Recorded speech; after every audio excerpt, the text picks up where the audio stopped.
I'm Kate Miller, Director of Youth and Young Adult Ministries at Dandridge First United Methodist Church. Welcome to week 3 of our 16-week study of the Gospel of Mark.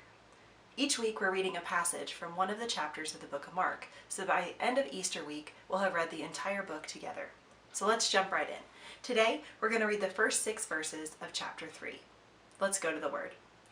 Mark chapter 3 verses 1 through 6.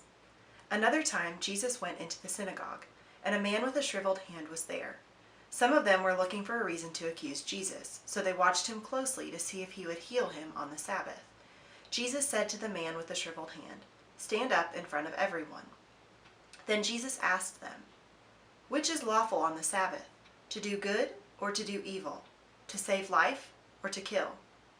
But they remained silent. He looked around at them in anger, and deeply distressed at their stubborn hearts, said to the man, "Stretch out your hand." He stretched it out, and his hand was completely restored. Then the Pharisees went out and began to plot with the Herodians how they might kill Jesus. This is an interesting story. To us, at first glance, it seems like just a basic good thing that Jesus would heal this man. And also, at first glance, to be frank, it looks a little bit like all of the other miracles that Jesus performs. But if we dig a little bit deeper, we'll see that there's a very special meaning to this story. If you didn't know, in the Jewish culture, there are some serious rules about the Sabbath. We're going to rewind a little bit to the Old Testament before jumping back into Mark. Back in the Old Testament, we hear the creation story, in which God created the heavens and the earth in 6 days, and on the 7th day, he rested. Now, we can argue about whether or not that was Saturday or Sunday, but to be frank, it really doesn't matter. The most important point is that after 6 days of work, even God himself valued rest. In the book of Exodus, chapter 35, Moses lays out laws about the Sabbath to the Israelites. Exodus chapter 3, verse 2 says this, "For 6 days work is to be done, but the 7th day shall be your holy day, a day of Sabbath rest to the Lord. Whoever does any work on it is to be put to death." Now that's a pretty strict law. No working on the 7th day or you'll be sentenced to death. So we can understand, by jumping back into the Old Testament briefly there, how seriously the Jewish people take this 7th day of rest. So now let's fast forward back into the New Testament. Mark says that it's the Sabbath, and Jesus is going to synagogue. Think kind of yourself, if you have a Sunday off and you go to church. So this doesn't seem odd to us. In fact, it's right where we think Jesus ought to be. But the Pharisees and the Sadducees are already irritated with this man who has interrupted their faith traditions. He's been performing miracles and teaching lessons roadside, so they're eager to see him tested. So at the synagogue, a man with a shriveled or disfigured hand comes up to Jesus. Now he's probably heard about Jesus performing healing miracles and he's hopeful. The religious elite are watching.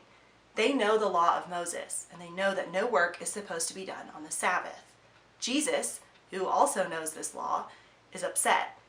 He's frustrated that they don't get it, that they're missing the point. So he heals this man, and he does it on the Sabbath. And do we know why? Because the law says that we don't work on the Sabbath. It doesn't say that we don't care about others. The intention of the law is to find rest in the Lord. And perhaps in healing this man, Jesus finds peace in his Father. Perhaps in healing this man, Jesus gives the hurting person the opportunity to rest in the Father. This isn't a story about Jesus finding a loophole, although it would be easy to misunderstand that. But it is a story about Jesus loving people, because that's who he is. This is a story where we see that the Messiah loves people more than he loves rules. This is a story where we see that Jesus has the very heart of God. Jesus sees this man's pain, he sees his deformed and shriveled hand, and he cannot ignore it. No matter what the rules say, he has to heal him. He is compelled by his own grace-giving nature to love and heal and care for God's people. Maybe you have pain. Maybe it's physical, like this man's hand, or maybe it's emotional. Maybe you're carrying the weight of your burdens and it is just exhausting. Jesus sees you, and he won't ignore you. No matter what distractions are out there, no matter who is waiting to condemn him, Jesus sees your pain and he refuses to ignore it. All you have to do is present it to him. So today, I have 2 questions for you to consider. Number 1, what's causing you pain? Will you take it to Jesus despite who's watching and ask him for grace and healing? And number 2, are you worried about religious rules, or are you in a relationship with a loving God who wants to be present with you, no matter what? Let me know what you think of this passage and this study in the comments below. If you're looking for more to read, I challenge you to read the rest of Mark chapter 3 this week. Don't forget to follow the church on Facebook so that you can hear all about our activities and upcoming announcements. And don't forget to watch us online Sundays at 9 a.m. or 11 a.m. or join us in person at the same time. Comment below if you have any questions or prayer concerns. We would love to be in prayer with you or for you. And we'll see you next week when we study Mark chapter 4. Have a blessed day.